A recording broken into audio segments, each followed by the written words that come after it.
G'day and welcome to another edition of Hef's Beer Reviews. Well, if you saw my last video, I compared this beer here, Kirin Ichiban, with Asahi Super Dry. And as I mentioned at the end of that video, this time we're going to compare it with Sapporo. Again, a 5% ABV Japanese rice lager, brewed under license in Australia. This one is in a 355ml bottle as opposed to the 330 that you get with Kirin and Asahi. So we'll reacquaint ourselves with the Kirin Ichiban, as that's the common denominator with the previous video.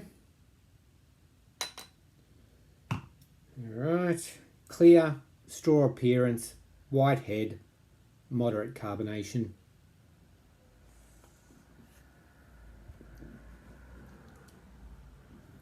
Taste and aroma, it's malt dominant. It's not a malty beer per se, but the malt is more apparent in the aroma and the flavour than the hops.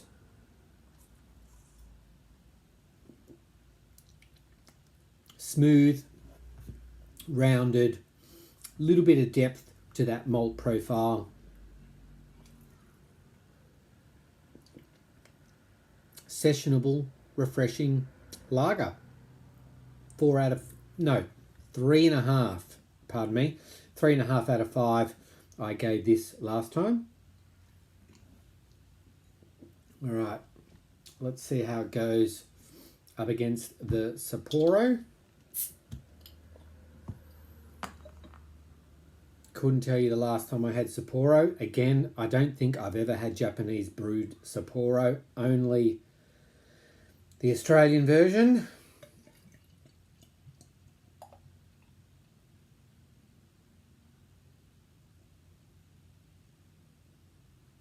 Slightly bigger bottle, so need to be a bit more careful on the pour.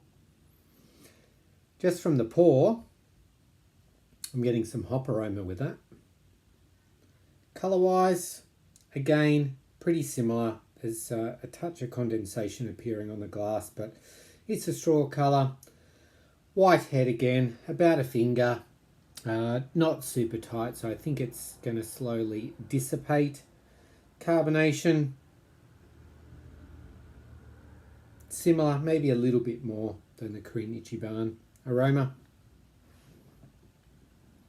definitely getting some hop aroma there.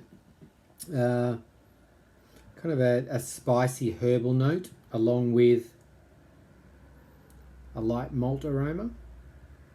Interesting. Let's give it a taste. Cheers.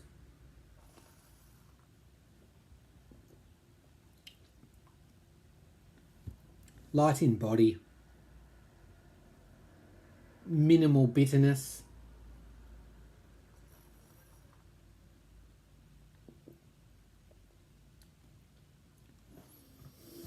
Light malt flavour again, just kind of a light cereal, grain, maybe a touch of cracker, that type of malt flavour, along with the spicy herbal note from the hops. I'd say this one is the most balanced out of the three.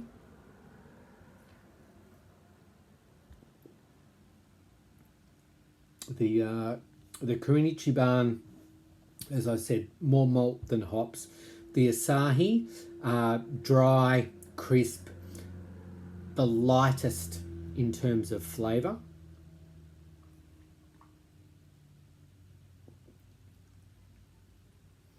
The Sapporo is finishing drier for me than the Kirin Ichiban.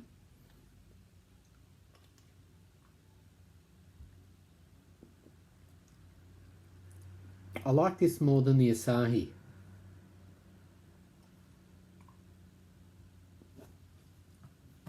I'm liking that it's providing the balance with the malt and the hops. A better rounded beer, I would say, than the Asahi Super Dry.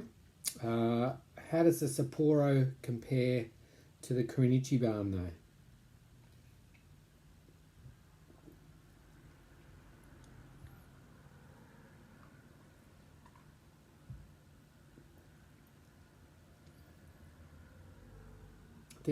they're pretty even actually for me.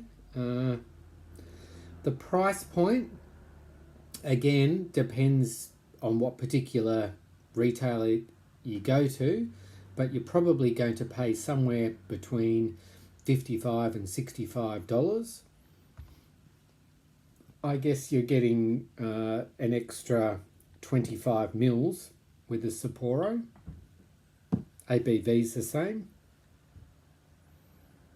Both decent beers. Again, it's not the real Japanese beer. It's brewed under license. Unfortunately, I can't give you authentic information about how they compare to the Japanese brewed version, because as I said last time, I haven't had this one in the Japanese version in 25 odd years. And I said at the beginning, I don't think I've ever had the Japanese version of this one.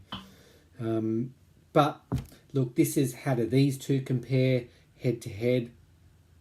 The Kirin I gave 3.5 out of 5. I'm going to give the Sapporo 3.5 out of 5 as well.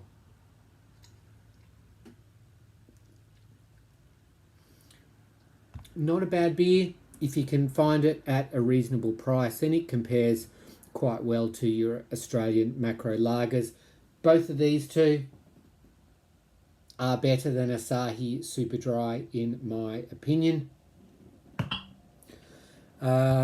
If you can suggest any other Japanese beers that are available in Australia, then drop a comment, let me know, and if I can find it, I'll pick it up and see where that ranks amongst the other Japanese beers that we can get here in Australia. If it's one that's brewed in Japan, even better. All right, we'll leave it there. Thanks for watching. Catch you next time on Hef's Beer Reviews.